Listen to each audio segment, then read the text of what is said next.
یہ کہانی ہے لیبیا کے عامر المہدی منصور القذافی کی، جنہوں نے اس سال حج کی ادائیگی کی نیت کی اور اپنا مال اسباب اکٹھا کیا اور لیبیا میں ایئرپورٹ پہنچ گئے۔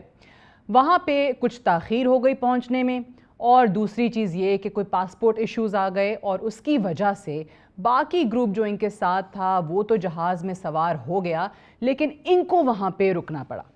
بڑی کوشش تھی ان کی کہ اسی جہاز میں وہ جا سکیں اور بیت اللہ کے حج کے لیے، بیت اللہ کی زیارت کے لیے جو وہ ارادہ کر کے آئے ہیں وہ پورا ہو سکے، لیکن تاخیر کے سبب جہاز ٹیک آف کر گیا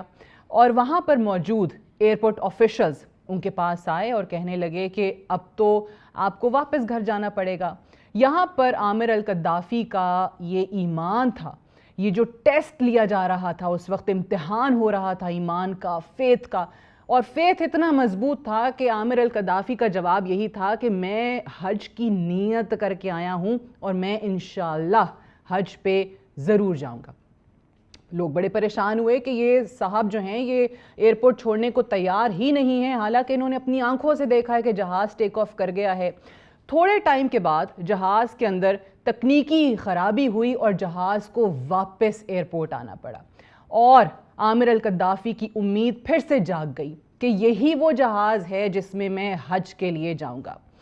لیکن یہاں پر پائلٹ نے جہاز کو بند کرنے سے، سیڑھی لگوانے سے اور ایک شخص کو دوبارہ جہاز پہ سوار کرنے سے انکار کر دیا،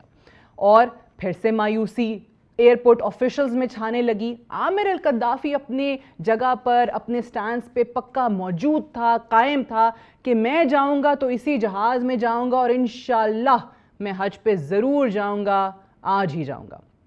جہاز ٹیک آف پھر سے کر گیا، اور پھر تھوڑے ٹائم کے بعد یہ خبر آئی کہ موسم خراب ہو گیا ہے، لہٰذا پائلٹ کو جہاز کو واپس لانا پڑ رہا ہے۔ دوسری بار لہٰذا وہ جہاز واپس آیا اور تمام لوگوں کی امید پھر سے جاگی، اور اس بار اس پائلٹ نے خود کہا کہ اب کی بار میں جب ٹیک آف کروں گا تو میں عامر القذافی کو اپنے ساتھ لے کر جاؤں گا، اور وہی ہوا۔ عامر القذافی کا جہاز میں استقبال ہوا کہ یہ وہ شخص ہے جس کی وجہ سے یہاں ہمیں ڈیوائن انٹرونشن نظر آئی ہے، اور یہ وہ شخص ہے جس کا آج جانا ہمارے ساتھ اسی جہاز میں، اسی فلائٹ میں لکھا تھا۔ سو یہ ہے وہ ایمان جس کا مظاہرہ اس وقت نظر بھی آیا۔ اس کہانی سے بہت زیادہ سبق ہے ہمارے لیے۔